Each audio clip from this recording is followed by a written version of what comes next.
Ya, baik. Selamat sore menjelang malam, Bapak Ibu. Kita ketemu lagi dalam PA pada saat ini. Kita akan membahas dengan tema pemimpin resesi ekonomi dan solusinya. Diharapkan tema ini menjadi aktual yang bisa kita lihat, kita bisa rasakan di sekitar kita. Dan sebelum kita masuk dalam PA kita akan menyanyikan satu pujian. Silakan, Bu Lina. Ya.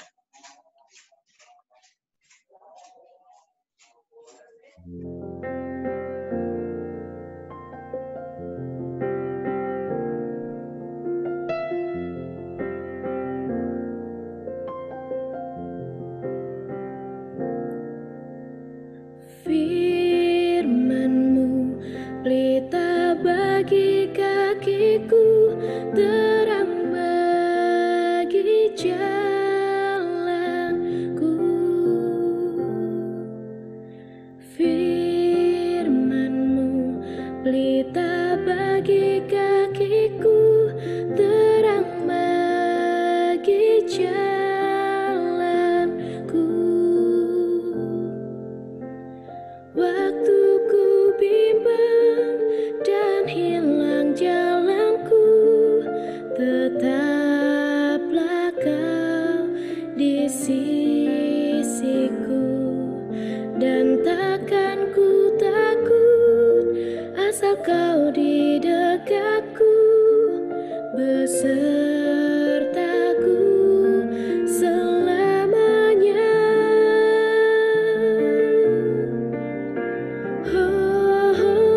Firman-Mu pelita bagi kakiku, terang bagi jalanku.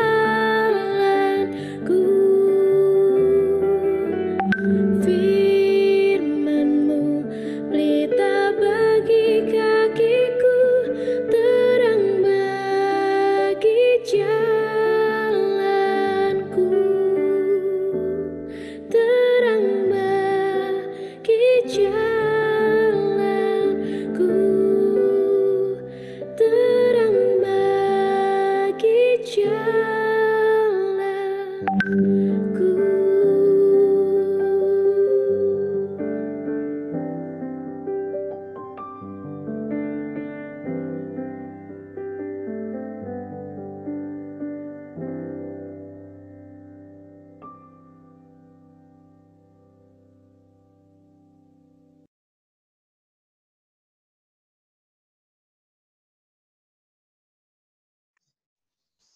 Baik, mari kita berdoa sebelum kita membaca dan membahas firman Tuhan ini. Mari kita berdoa.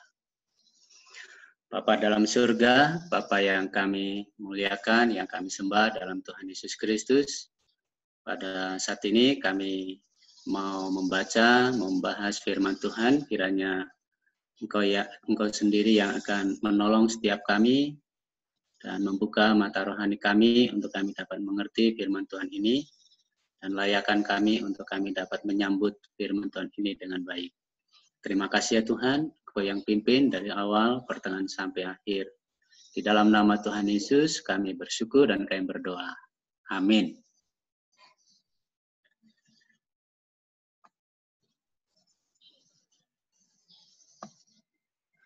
Baik, tema kita pada saat ini adalah pemimpin, resesi ekonomi, dan solusinya. Dasar firman Tuhannya kita akan lihat dari Nehemia 5 ayat 1 sampai 13. Kita akan baca. Silakan Bapak Ibu buka Alkitabnya dari Nehemia pasal 5 ayat 1 sampai yang ke-13. Demikian bunyi firman Tuhan. Nehemia memperhatikan keluhan-keluhan sesama orang Yahudi. Maka terdengarlah keluhan yang keras dari rakyat dan juga dari pihak para istri terhadap sesama orang Yahudi. Ada yang berteriak, anak laki-laki dan anak perempuan kami banyak dan kami harus mendapat gandum supaya kami dapat makan dan minum. Dan ada yang berteriak, ladang dan kebun anggur dan rumah kami gadaikan untuk mendapat gandum pada waktu kelaparan. Juga ada yang berteriak, kami harus meminjam uang untuk membayar pajak yang dikenakan raja atas ladang dan kebun anggur kami. Sekarang walaupun kami ini saudara sedaging dengan saudara-saudara sebangsa kami, dan anak-anak kami sama dengan anak-anak mereka, namun kami terpaksa membiarkan anak-anak lelaki dan anak-anak perempuan kami menjadi budak. Dan sudah beberapa anak perempuan kami harus membiarkan diri dimiliki orang. Kami tidak dapat berbuat apa-apa, karena ladang dan kebun anggur kami sudah di tangan orang lain. Maka sangat marahlah aku ketika aku dengar keluhan mereka dan berita-berita itu. Setelah berpikir masak-masak, aku menggugat para pemimpin, para pemuka, dan para penguasa. Kataku kepada mereka, masing-masing kamu telah makan riba dari saudara-saudaramu. Lalu kuadakan terhadap mereka suatu sidang jemaah yang besar. Berkatalah aku kepada mereka, kami selalu berusaha sedapat-dapatnya untuk menebus sesama orang Yahudi yang dijual kepada bangsa-bangsa lain. Tetapi kamu ini justru menjual saudara-saudaramu, supaya mereka dibeli lagi oleh kami. Mereka berdiam diri karena tidak dapat membantah. Kataku, tidakkah patut apa yang kamu lakukan itu?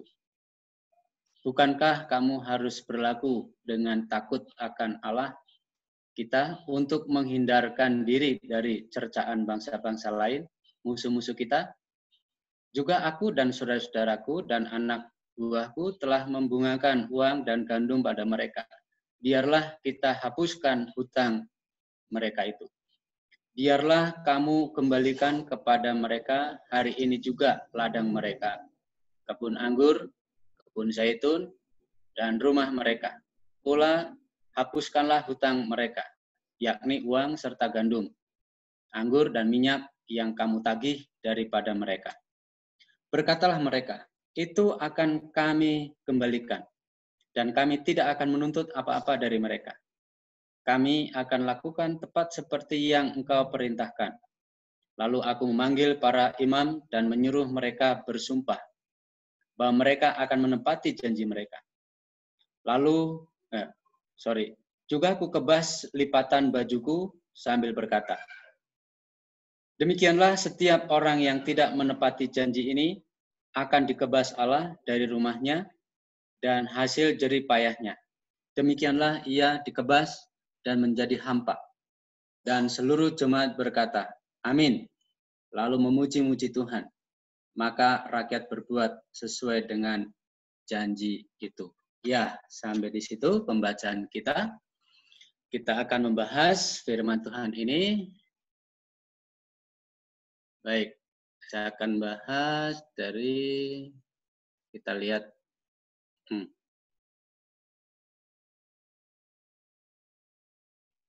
Materi yang pertama.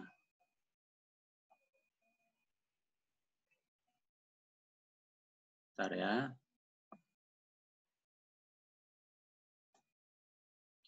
Baik, yang pertama kita akan lihat dulu siapa Nehemia. Nah, Nehemia kalau kita baca di dalam pasal 1, dia adalah orang Yahudi yang ikut dalam pembuangan dan bekerja sebagai juru minum raja di istana. Dan pada waktu itu adalah di istana kerajaan Persia. Itu di pasal yang pertama.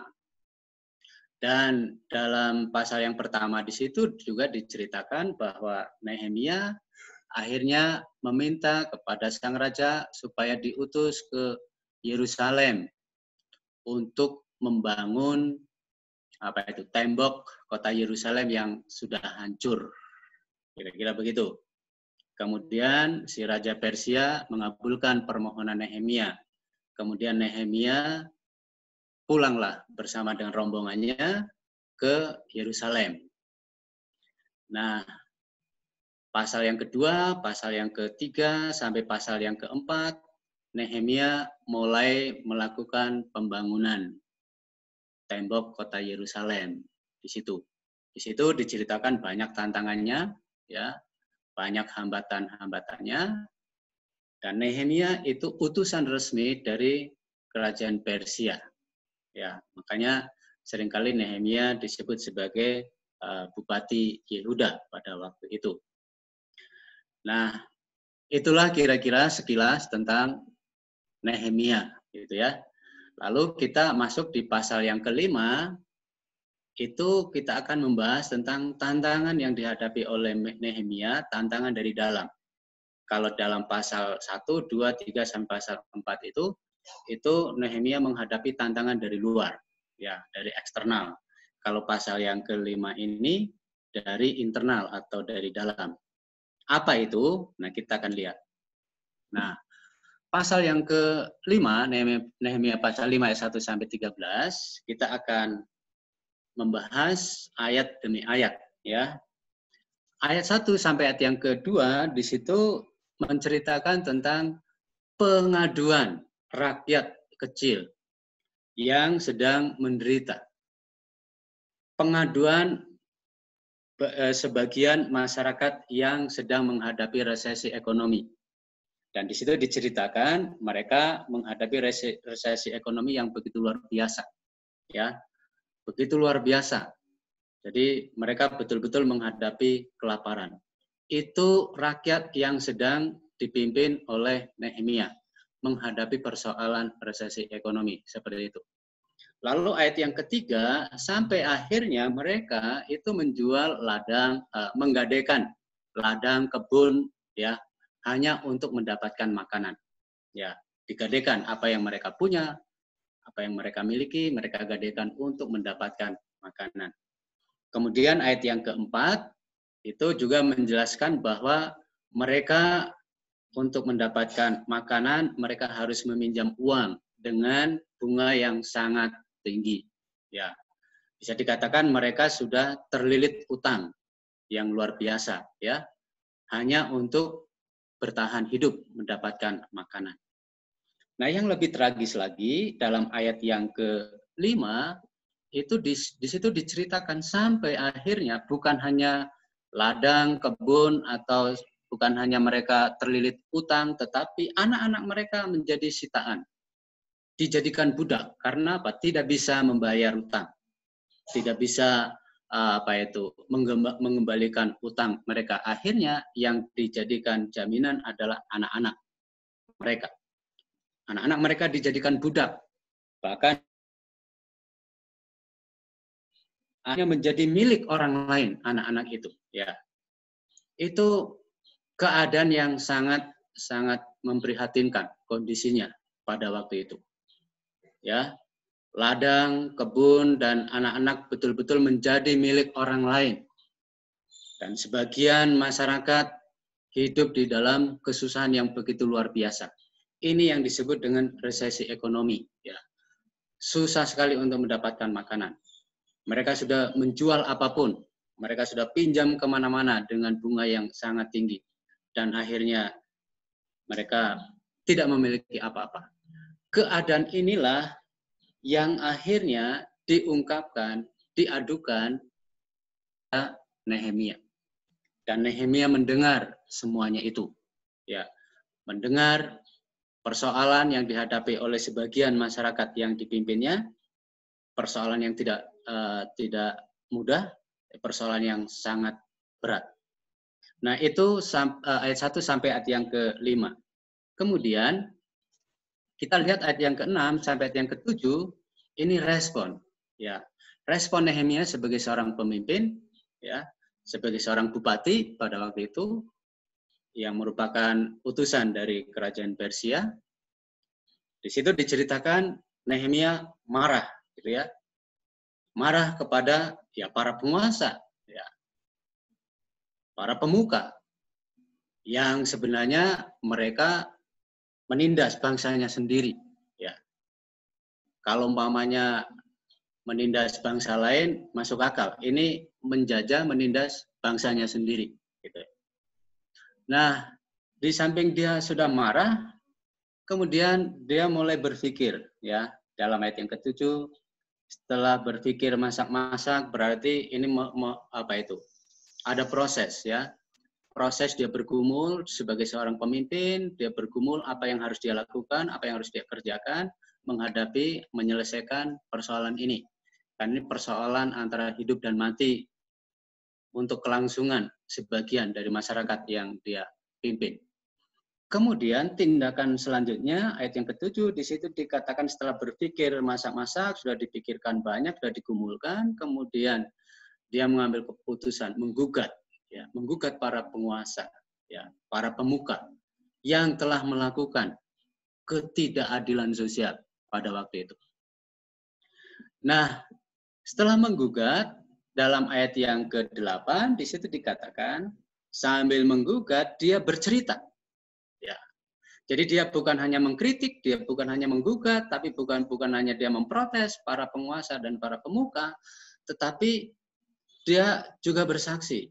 Kesaksiannya apa? Dalam ayat yang ke-8, dia katakan ketika dia ada di Persia, ya, dan masyarakat Yahudi kan ada di sana. Sebagian masyarakat Yahuda ada di sana.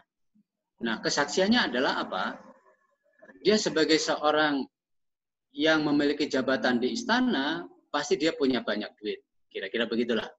Lalu dia melihat ada orang-orang masyarakat Yahuda di sana yang juga mengalami kesulitan. Kesulitannya apa? Sampai akhirnya, ya, kesulitan ekonomi, sampai akhirnya mereka menjual segalanya dan sampai bahkan anaknya dijadikan budak dan seterusnya. Lalu apa yang dilakukan oleh Nehemia? Yang dilakukan oleh Nehemia adalah menebus mereka. Itu kira-kira. Ya, menebus mereka, membebaskan mereka. Itulah yang diceritakan dalam ayat yang ke-8. Jadi dia bukan hanya menggugat, bukan hanya mengkritik, tetapi dia bersaksi. Apa yang dia pernah lakukan, apa yang dia kerjakan selama ini di Persia. Yang selama ini dia kerjakan di Persia adalah membebaskan banyak saudara-saudaranya dari Yehuda yang mengalami kesulitan. Ya, memerdekakan, membeli mereka kembali, menebus mereka kembali dari orang lain, dari bangsa lain. Itulah yang dia saksikan. Ya, jadi dia bukan hanya ngomong, ya, tapi dia lakukan itu, sudah lakukan ketika ada di Persia. Jadi itu ayat yang ke-8. Lalu ayat yang ke-9 sampai ayat yang ke-11 itu nasihat Nehemia kepada mereka. Ya, nasihatnya luar biasa. Tidak patut apa yang kamu lakukan itu, gitu ya. Tidak patut. Bukankah kamu harus berlaku dengan takut akan Allah? Itu ayat yang ke-9. Ya, dia nasihati para penguasa, para pemuka itu, dia sebagai seorang pemimpin, dia berani mengkritik, dia berani menggugat, dia menasehati, tetapi dia juga bersaksi, gitu ya. Ya, dia bersaksi bahwa apa yang pernah dia lakukan untuk membebaskan saudara-saudaranya. Ya, nggak patut itu. Takutlah akan Tuhan. Itu sebagai seorang pemimpin. Nah, dia lakukan itu. Nah, kemudian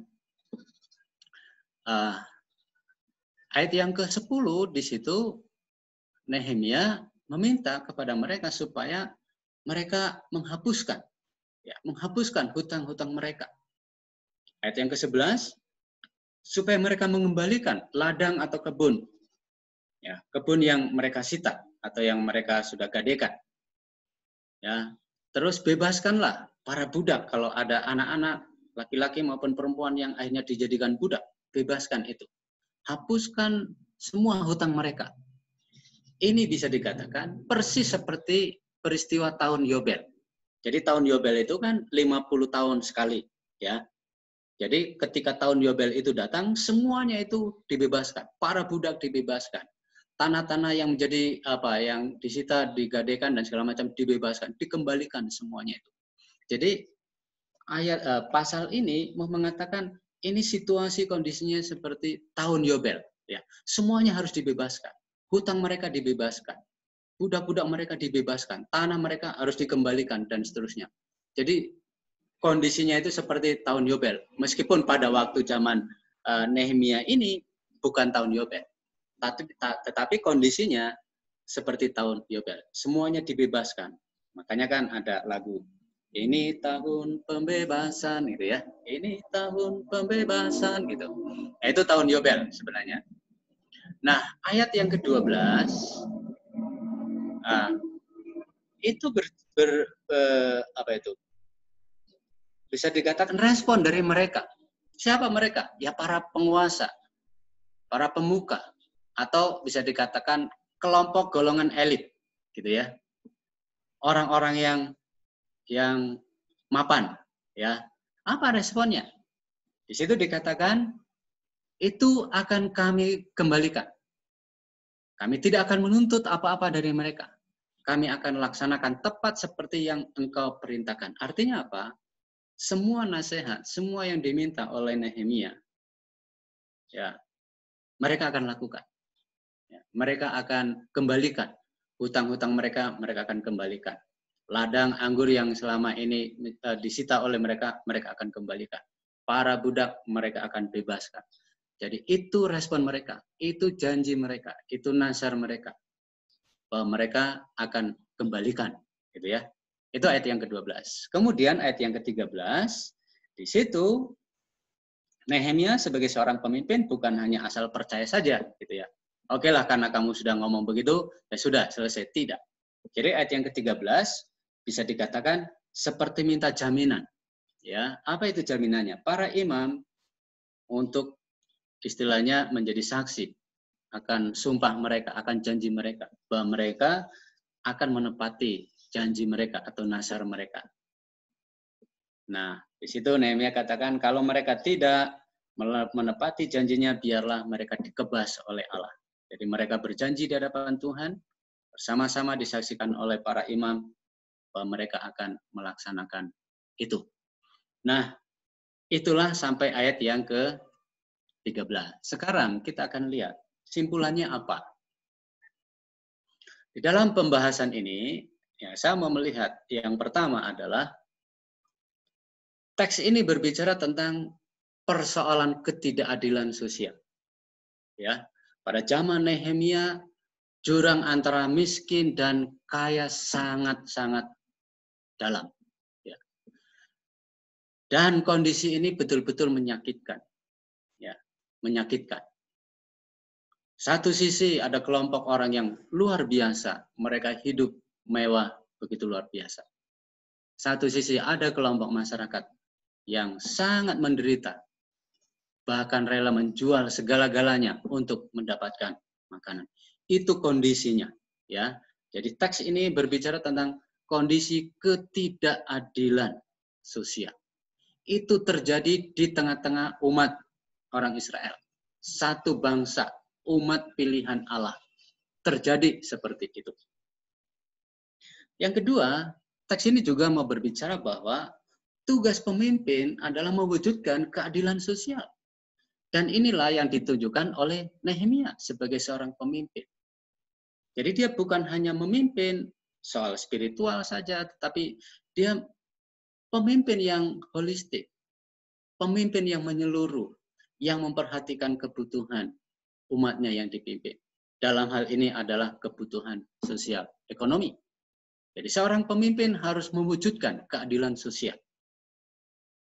Kalau dalam 2 Korintus pasal yang ke-8 sampai pasal yang ke-9, Rasul Paulus berbicara tentang keseimbangan. Kenapa saudara-saudaranya saudara-saudara jemaat di Korintus diminta oleh Rasul Paulus untuk ambil bagian di dalam pelayanan kasih? Di situ salah satu alasan adalah supaya terjadi keseimbangan. Dengan kata lain, terjadi keadilan sosial. Itu tugas seorang pemimpin. Paulus pernah lakukan itu. Silakan bisa baca di 2 Korintus pasal 8, pasal yang ke-9. Nah, Nehemia bukan hanya pintar ngomong, ya, pintar mengkritik, tidak. Dia membuktikan sebagai seorang pemimpin. Di dalam pasal yang ke-5 ayat 14 sampai ayat yang ke-19, dia bercerita tentang sepak terjang dia sendiri sebagai seorang pemimpin. Yang sangat menarik dalam ayat yang ke-18, bagian yang B itu terakhir, namun dengan semuanya itu aku tidak menuntut pembagian yang menjadi hak bupati, karena pekerjaan itu sangat menekan rakyat. Pemimpin tidak boleh serakah. Pemimpin bukan cari keuntungan, ya, tetapi pemimpin yang berani berkorban. Nehemia selama dia menjadi bupati tidak pernah mengambil haknya sebagai seorang bupati. Itu dijelaskan di dalam ayat yang ke-18 bagian akhir.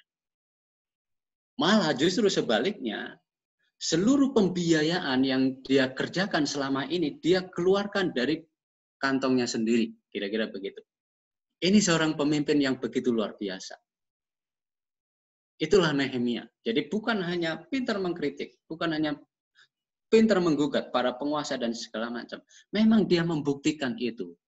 Dia sebagai seorang pemimpin, dia tidak haus kekuasaan, dia tidak serakah, dia tidak mencari keuntungan, tetapi dia justru berkorban. Silakan nanti Bapak Ibu bisa dalami kitab Nehemia. Bahwa dia betul-betul selama menjadi bupati, dia tidak pernah mengambil haknya sebagai seorang bupati. Tetapi justru dia berkorban. Untuk apa? Untuk membangun kota Yerusalem. Nah, yang berikutnya, tugas masyarakat, tugas kita semua juga untuk mewujudkan keadilan sosial. Jadi bukan hanya seorang pemimpin yang punya tugas itu. Jadi kita harus punya kepekaan, ya, kepekaan terhadap lingkungan kita. Di mana ada saudara-saudara kita yang barangkali tidak beruntung. Nah, di dalam agama Islam maupun agama Kristen, sebenarnya kalau umpamanya kita jeli, kita baca, dua agama besar ini telah memberikan solusi terhadap persoalan ini. Contoh, saudara kita Muslim mewajibkan zakat, paling tidak 2,5%. Belum ada zakat atau amal-amal yang lain, gitu ya. Kalau di dalam Alkitab ada persembahan perpuluhan, persembahan sulung atau persembahan apa? Maksudnya apa? Sebenarnya dua aras agama besar ini sebenarnya sudah memberikan solusi terhadap persoalan ketidakadilan sosial ini. Kalau seluruh umat ini betul-betul konsisten, lakukan, taati apa yang diperintahkan oleh Alkitab. Ya. Kalau seluruh orang Muslim taat membayar zakat, orang Kristen itu konsisten memberikan persembahan. Kalau itu dikumpulkan, berapa ratus triliun itu terkumpul. Dan itu bisa menjadi solusi yang sangat efektif untuk mewujudkan ketidakadilan atau untuk memberantas ketidakadilan sosial itu. Itu contoh. Nah, saya waktu hari Senin membaca Kompas lewat online itu ya, Kompas.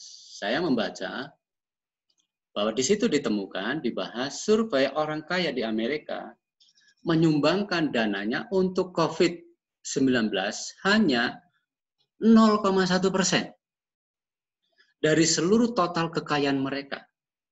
Dengan total nilainya hanya terkumpul 14,6 triliun. Di situ disebutkan Bill Gates itu menyumbangkan 4,6 triliun. Bos Amazon, orang kaya di dunia, hanya 1,4 triliun. 1,6 triliun kalau tidak salah. Silakan umpamanya Bapak Ibu tertarik untuk membaca itu. Ya, hanya 0,1%. Jadi COVID-19 itu kan merusak tatanan ekonomi dunia. Ya. Tapi orang-orang kaya ini hanya menyumbangkan dananya 0,1%. Itu menjadi gambaran betapa ketidakadilan sosial luar biasa. Bagaimana orang kaya di Indonesia?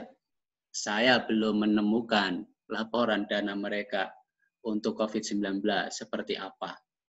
Tapi saya membaca sama di Kompas bahwa mereka orang-orang kaya di Indonesia justru sekarang ini sedang rame-rame borong beli apartemen di Singapura.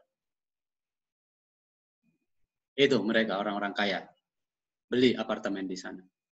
Gimana kepedulian mereka terhadap masyarakat yang sedang menderita karena COVID-19? Kita tidak tahu. Tapi itu kondisinya. Yang berikutnya, gereja juga dipanggil untuk mewujudkan keadilan sosial. Itulah sebabnya ada pelayanan diakonia dalam rangka itu. Ya. Pelayanan gereja harus holistik. Gereja bukan hanya melulu urusan rohani, tidak. Ya, tetapi harus menyentuh seluruh kebutuhan jemaat. Itulah yang disebut dengan pelayanan holistik. Ya. Jadi kalau umpamanya gereja hanya melakukan pelayanan yang hanya spiritual saja, itu belum pelayanan yang holistik. Ya, belum pelayanan holistik. Itu penting, iya penting. Tetapi gereja harus melakukan pelayanan yang holistik, yang menyeluruh. Dalam teks ini berbicara bahwa gereja harus turut campur tangan untuk mewujudkan keadilan sosial. Dan menurut saya, saat ini adalah saat yang paling tepat gereja tunjukkan itu. Orang-orang Kristen tunjukkan itu. Seperti Nehemia tunjukkan. Nah, hari Minggu malam itu saya nonton acara Kick and G ya. Itu kan luar biasa ini. Nah, yang diwawancarai adalah yang dipanggil salah satu tamu undangan adalah Jonathan Christie atau Jojo. Nah, ternyata Jojo ini di usia 23 tahun ini punya moto, visi hidupnya adalah diberkati untuk menjadi berkat. Jadi konsep dia, penghasilan dia, apakah itu bonus, apakah itu gaji dia, dan segala macam, sebagian dia khususkan untuk apa? Untuk membantu mereka yang dalam kesulitan. Dan apa yang dia lakukan bukan hanya untuk orang Kristen, tetapi untuk semua masyarakat. Dan dia tunjukkan apa yang dia lakukan di Palu, apa yang dia lakukan waktu itu di Sontani, di Papua, apa yang dia lakukan di NTT, dan segala macam. Moto dia adalah diberkati untuk menjadi berkat. Lalu ditanya, kamu masih muda. Biasanya anak muda itu waktunya untuk menabung banyak karena untuk menikah lah, untuk beli inilah dan segala macam. Lalu dia jawab, semuanya itu dari Tuhan. Tuhan yang atur semuanya. Apa yang saya lakukan, saya kerjakan semuanya untuk Tuhan. Menurut saya ini kesaksian yang begitu luar biasa, memberikan inspirasi, menggugah hati kita semua. Dan mari kita juga ikut ambil bagian untuk mewujudkan keadilan sosial dimanapun kita berada. Itulah yang bisa saya bagikan bagi Bapak, Ibu, dan saudara-saudara. Nanti silakan kalau ada komen, ada pertanyaan, ada share, ada tambahan. Itu saja. Terima kasih. Tuhan berkati.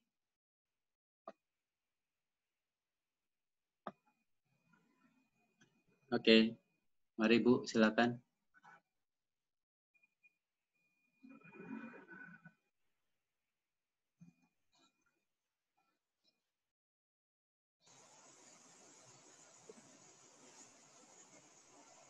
Halo.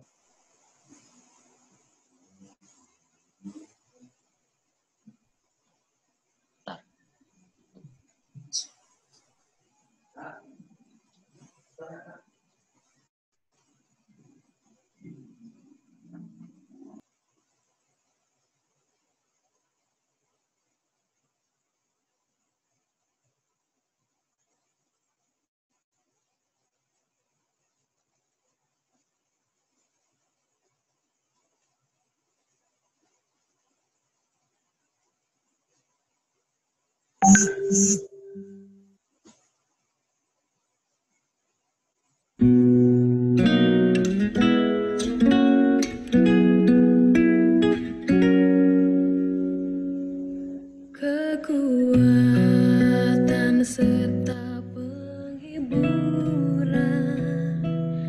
diberi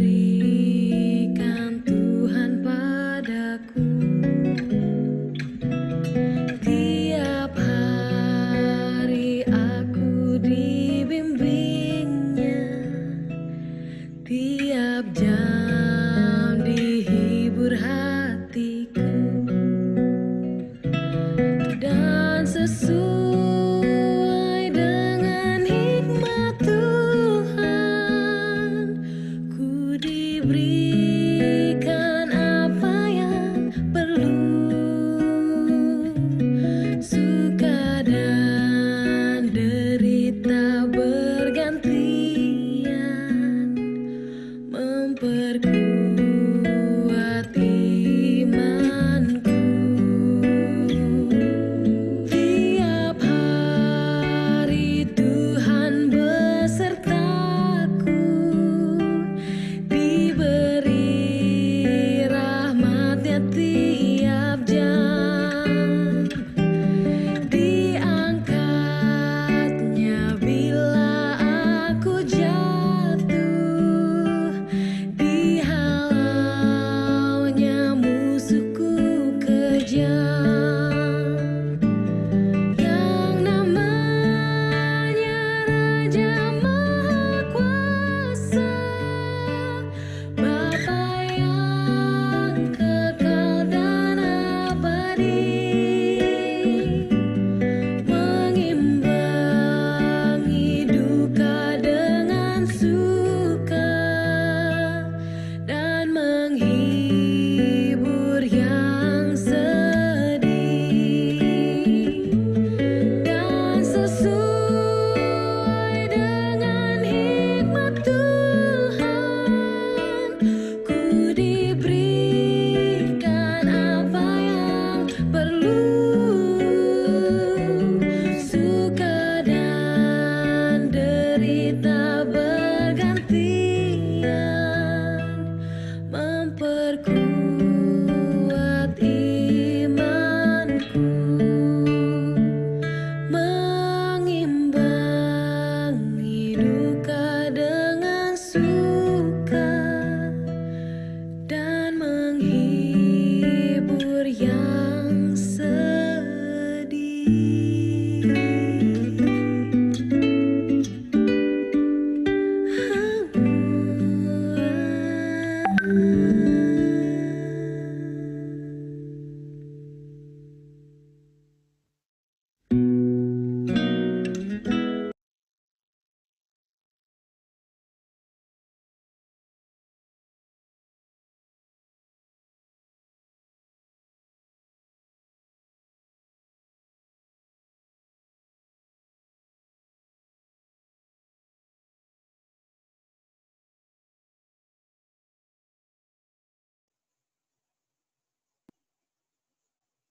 Ya, silakan Pak Rinulus untuk doa syafaat. Iya, mari kita berdoa. Bapa, kami bersyukur, berterima kasih untuk firman Tuhan yang sudah kami dengar, kami renungkan bersama-sama. Biarlah ini memberikan inspirasi, motivasi bagi kami, supaya kehadiran kami benar-benar Tuhan pakai untuk mewujudkan keadilan sosial dimanapun kami berada. Bapak, pada saat ini kami mau berdoa, khususnya bagi saudara-saudara kami yang saat ini sedang mengalami kesulitan ekonomi, pekerjaan susah, pendapatan minim, dan mereka sangat sulit sekali untuk boleh mendapatkan makan dan minum dalam kehidupan mereka sehari-hari. Mari ya Tuhan, kiranya Engkau yang akan menolong, memberikan jalan, memberikan berkat bagi mereka masing-masing. Kami yakin percaya Tuhan juga yang akan melakukan banyak hal untuk mereka, dan Tuhan gerakan untuk orang-orang yang Tuhan percayakan mendapatkan berkat Tuhan yang lebih. Tuhan gerakan untuk mereka juga boleh dipakai menjadi saluran berkat bagi saudara kami yang lain.